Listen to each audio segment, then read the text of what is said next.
ఎలాంటి వేలం లేకుండా నేరుగా సింగరేణికి బొగ్గు బ్లాక్లను కేటాయిస్తేనే రాబో రోజుల్లో భవిష్యత్తు ఉంటుందని ఏఐటీయూసీ ప్రధాన కార్యదర్శి కొరిమి రాజ్ కుమార్ అన్నారు.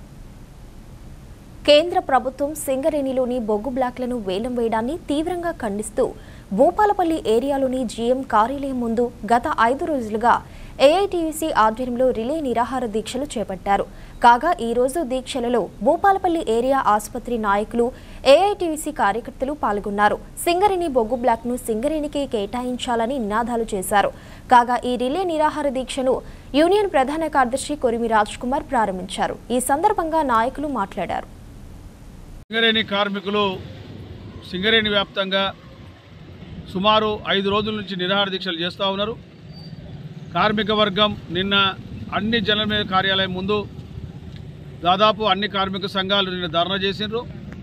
ఇక్కడ మేము ఒక రిక్వెస్ట్ చేస్తూ ఉన్నాం, ఏంటంటే ఇది ఓన్లీ కార్మికుల సమస్యలే అనుకొని ప్రజలు అనుకుంటున్నట్టు మేము భావిస్తూ ఉన్నాం. కానీ కేవలం ఇది కార్మిక సమస్యలు కాదు, ఇది ప్రజల సమస్య కూడా దీంట్లో మిళితమై ఉన్నదని కూడా అర్థం చేసుకోవాలి. ఎందుకంటే ఇది బొగ్గుబాయిలు ప్రభుత్వ రంగంలో ఉండడం వల్ల ఏదైతే ప్రభుత్వము నిర్ణయించిన రేటు ప్రకారం బొగ్గు అమ్మాల్సి వస్తుంది. అదే ప్రైవేటు వాళ్ళ దగ్గరికి పోతే వాళ్ళు ఈరోజు వాళ్ళ బొగ్గు రేటును వాళ్ళ ఇష్టం ఉన్న రేట్లో పెంచడం వల్ల దానివల్ల విద్యుత్కి సంబంధించి కరెంటు రేటు పెరుగుతుంది, డీజిల్ రేటు పెరుగుతుంది, పెట్రోల్ రేటు పెరుగుతుంది, సిమెంట్ రేట్లు పెరుగుతాయి, అదేవిధంగా నిత్యావసరాల వస్తువులు కూడా పెరుగుతాయి, కూరగాయలు కూడా ఈరోజు పిరమయ్యే అవకాశం ఉంటుంది. కాబట్టి ప్రజలు కూడా అర్థం చేసుకొని ప్రజలు సంఘీభావంతో ఈ కార్యక్రమాన్ని జయప్రదం చేయాలి.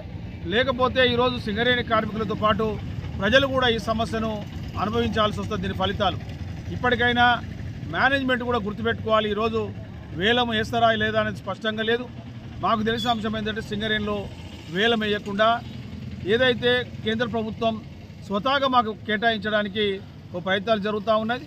కోల్ ఇండియాలో వేలం వేయడానికి ఒక ప్రయత్నం జరుగుతూ ఉన్నది. ఈ యొక్క నిరాహార దీక్షలో కూర్చున్నటువంటి కార్మిక సోదరులందరికీ భూపాలపల్లి బ్రాంచ్ నుంచి ధన్యవాదాలు తెలుపుతూ, అలాగే ఈ యొక్క బొగ్గు బావులు అంతరించిపోవడం వల్ల సింగరేణిలో మనకు ఉపాధి కోల్పోవడం జరుగుతున్నది. ఈ యొక్క బొగ్గు బావులను ప్రైవేటీకరణకి ఇవ్వడం వల్ల మనకు సింగరేణి మనుగడ పోతున్నది.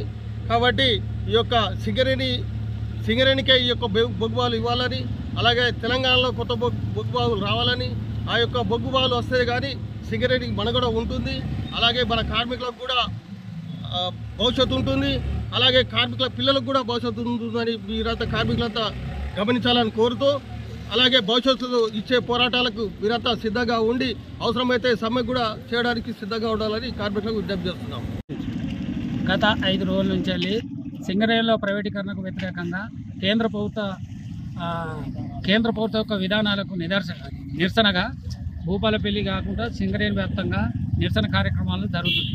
ఇట్టి కార్యక్రమాలను జయప్రదం చేసిన సింగరేణి కాలేజ్ వర్కర్స్ యూనియన్కు ఫస్ట్ కార్మికులందరికీ ధన్యవాదాలు తెలుపుతూ, కేంద్ర ప్రభుత్వం యొక్క మొండి వైఖరి వలన బొగ్గు భవన్ల ప్రైవేటీకరణ చేయడానికి నిర్ణయించడం జరిగింది. దానికి నిరసనగా ఈరోజు భూపాలపల్లిలో నిరాహార దీక్ష జరుగుతుంది.